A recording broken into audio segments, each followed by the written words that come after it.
పిల్లలకి స్కూల్ పాఠశాల అయితే పేరెంట్స్కి స్కూల్ పేరెంట్స్శాల.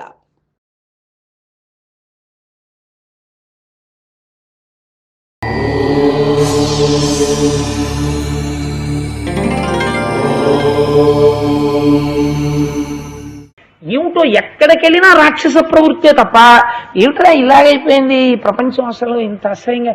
పల్వలుడి కొడుకైనటువంటి ఇల్వలుణ్ణి ఆ రోకలతో ఒక్క దెబ్బ కొట్టే నిత్తురు బుగ బుగ బుగ బుగ కక్కుకుంటూ ఆ పల్వలుడు మరణించాడు.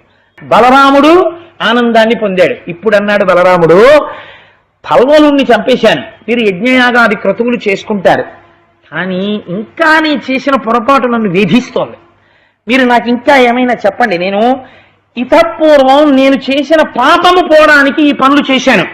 అసలు ఇటువంటి పాపము నాలో ఉంటే కదా దుర్మార్గపు ఆలోచనలు వస్తున్నాయి. అందుకని నేను కొంత పుణ్యబలాన్ని చెమకూర్చుకోవాలనుకుంటున్నాను. నేను కొన్నాళ్ళు ఏ మంచి పనులు చేస్తే నా మనస్సుకి ఈ వ్యగ్రత ఉండదో నాకు అటువంటి మంచి పనులు ఏమైనా చెప్పండి అని అడిగాడు. 12 నెలలు ఇంటి ముఖానికి వెళ్లకుండా దేశమంతా తిరిగి పుణ్యతీర్థాలన్నిటిలో స్నానం చేయి, నీ మనస్సు ప్రశాంతత పొంది పుణ్యమును పొంది సత్వగుణాన్ని పొందుతావు.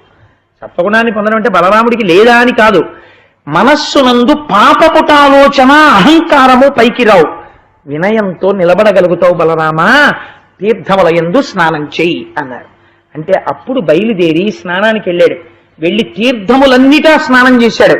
మీరు చూడండి, ఇవాళ మన పరిస్థితి ఎలా ఉంటుందంటే, స్నానానికి వెడతాం, వాడు వెంకటాచలంలో దిగుతాడు, వాడు వెంకటాచలంలో దిగిన దగ్గర నుంచి వాడు ఆలోచన దేని మీదంటే భీమాసులో టిఫిన్ బాగుంటుందా లేకపోతే అర్జునాసులో టిఫిన్ బాగుంటుందా. అన్నమాచార్యుల వారికి అదిగో అల్లదిగో శ్రీహరివాసము కనపడింది, నీకంత కనపడకపోతే పోనీ వచ్చిన నష్టమేం లేదు. కానీ వీడి ప్రయత్నం అంతా ఎంత అమ్మయ్య ఏడుకొండ, మీరు అంతవరకు ఎందుకండి, నేను ఒక్క మాట అన్నానని మీరు మరోలా అనుకోవద్దు, నన్ను క్షమించండి, నేను ఇంత కఠినమైన మాట వాడేశానని.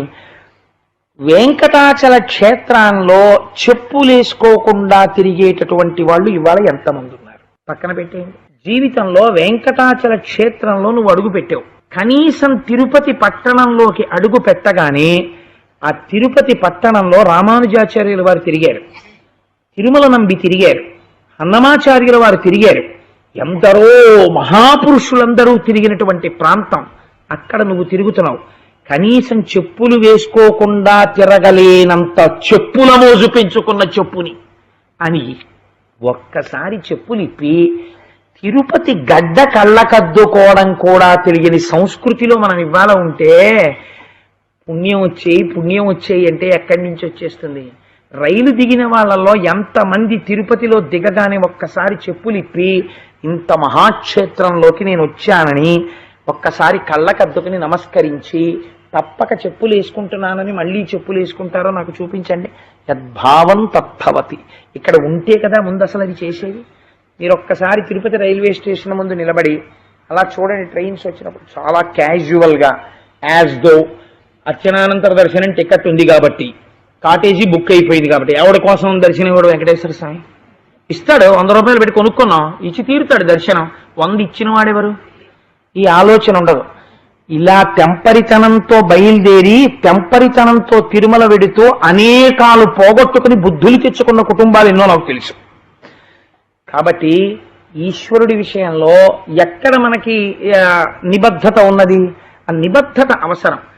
ఓ పుష్కరిణిలో స్నానం చేయరా అన్నాం అనుకోండి, స్వామి పుష్కరిణిలో నీళ్ళండి ఏదో వాసన అంటాడు.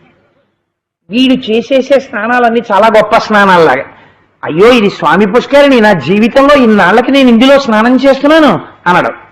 మీరు నదిలో స్నానం చేయమన్నారు అనుకోండి, మీరు కాశీ అన్నారు అనుకోండి, అబ్బా ఏమి కాశీ అండి అనడం. కాశీ అంతా వాటర్ పొల్యూషన్ అయిపోయిందండి అంటాడు. ఇప్పుడు అమ్మ బాబోయ్, అసలు నిజంగా ఆ ఉచ్చారణే వీడు లండన్లో పుట్టినట్టుంటుంది. గోదావరి ఎక్స్ప్రెస్ అంటాడు, గోదావరి ఎక్స్ప్రెస్ అండవాడు అసలు. సరే ఎనీవే నాకెందుకులేండి, ఇప్పుడు దాంట్లోకి వెడితే మళ్ళీ చాలా నేను వ్యగ్రతను పొందుతాను, మళ్ళీ లేనిపోంది నేను బలరాముళ్ళ నేనేం చేయాలి ఎందుకు వచ్చింది. కాబట్టి దాన్ని అక్కడ వదిలేస్తేనే హాయిగా ప్రశాంతంగా ఉంటుంది మనస్సు. అంటే ఒక్కొక్కరిని చూస్తుంటే, ఒక్కొక్కరి ప్రవర్తన చూస్తుంటే, హోటల్కి వెళ్ళడం తప్పని నేను అంటలేదు, నేను వెళ్తాను, కానీ ఆ ఒక మన్నన ఒక మర్యాద ఉండాలి కదా. ఒక క్షేత్రానికి వెళ్ళినప్పుడు అసలు కనుమరుగైపోతున్నాయి. ఏమిటో ఎక్కడికెళ్ళినా రాక్షస ప్రవృత్తే తప్ప ఏమిట్రా ఇలాగైపోయింది ఈ ప్రపంచం, అసలు ఇంత అసహ్యంగా. నేనండి మీకు ఇలా సభాముఖంగా నేను చెప్పచ్చో చెప్పకూడదో నాకు తెలియదు, కానీ నా కడుపు మండిపోయిన సంఘటన ఒకటి మీకు చెప్తాను, మీరు అవధరించండి. నేను తప్పు మాట్లాడానేమో మీరు చెప్పండి. ఒకవేళ నేను తప్పు మాట్లాడుంటే మీరు నన్ను ఈ సభలోనే చెప్పండి, కోటేశ్వరరావు మీ అభిప్రాయం తప్పని. నేను కాశీ వెళ్ళాను. కాశీ వెళ్ళి ఎందరో ఆడవాళ్ళు స్నానం చేస్తుంటారు. అక్కడ పడవలు తోలేవాళ్ళు ఎవరో కాదు, మనవాళ్ళు. వాళ్ళు ఏం చేస్తారో తెలుసా అండి, ఫారినర్స్ సిగరెట్ కాల్చుకుంటూ ఎడం చేత్తో, ఈ చేతిలో వీడియో కెమెరా పట్టుకుని ఈ ఘాట్స్ లో స్నానం చేసేటటువంటి వాళ్ళకి అభిముఖంగా పడవలు పెడతారు. వాళ్ళు ఇచ్చే కక్కుర్తి రూకల కోసం పడవలు పెడితే వాళ్ళు ఇలా సిగరెట్ కాలుస్తూ నిక్కర్లు వేసుకుని ఫారినర్స్ మన ఆడవాళ్ళు స్నానం చేసి లేచి నమస్కారం చేస్తుంటే వీళ్ళని వీడియో తీసుకుంటూ ఉంటారు. పరమ పవిత్ర భావనతో మీరు కాశీలో మునిగి స్నానం చేసి ఒడ్డుకొచ్చి బట్టలు మార్చుకుంటూ స్నానం చేసి లేస్తున్నటువంటి ఆడదాన్ని ఫారినర్స్ వీడియో తీస్తున్నప్పుడు అలా తీయకూడదని చెప్పగలిగిన పౌరుషం ఉన్న యంత్రాంగము చచ్చిపోయిందా ఈ దేశానికి? ఎంత దారుణం అండి! ఏమిటి ఈ దేశపు స్థితి? ఏమిటి పుణ్యక్షేత్రాల్లో ఇవాళ ఉన్న స్థితి? దేనికోసం ఉంది? మిగిలిన యంత్రాంగాలన్నీ ఉన్నాయి. అదేమిట్రా, నీకు డబ్బు లేకపోతే మేమిస్తాం తప్ప నువ్వు చేసిన ఈ పని ఏమిటి?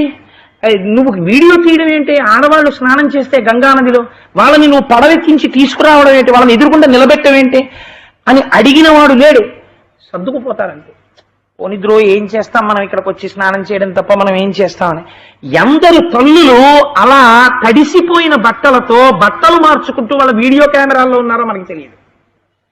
నేను అబద్ధం చెప్పానని మీరు అనుకుంటే మీరు కాశీ వెళ్ళినప్పుడు చూడండి, కోటేశ్వరరావు అబద్ధం చెప్పారేమో. ఇవి జాతి సంస్కృతికి చీడపురుగులు కావండి. యుద్ధం చెయ్యవలసి వస్తే దీని మీద యుద్ధం చెయ్యాలి, దీని మీద పెద్దలు ఉత్తరాలు రాయాలి, దీని మీద పెద్దల్ని నిలదీయాలి. దీన్ని మీరు ఎందుకు మార్చారని అడగాలి. ఈ మార్పు లేనప్పుడు, ఈ మార్పు కోరుకోనప్పుడు యాంత్రికంగా మనం ప్రవర్తిస్తే మన సంస్కృతి మన సంప్రదాయాలు ఎలా నిలబడతాయి? కాబట్టి మీరెవరేం అనలేదు కాబట్టి నా అభిప్రాయం తప్పు కాదని నేను అనుకుంటున్నాను. కాబట్టి ఆనాడు బలరాముడు, నేను ఇందాక ఒకసారి బ్రేక్ వేద్దాం అనుకున్నాను, అలా వెళ్ళిపోతుంది అది. కాబట్టి బ్రేక్ కాదు, ఇంజిన్ ఆపేశాను. కాబట్టి ఆ మనస్సు శాంతిని పొందడానికి 12 నెలలు భారతదేశమంతటా పర్యటించి తీర్థముల యందు స్నానం చేశాడు బలరాముడు.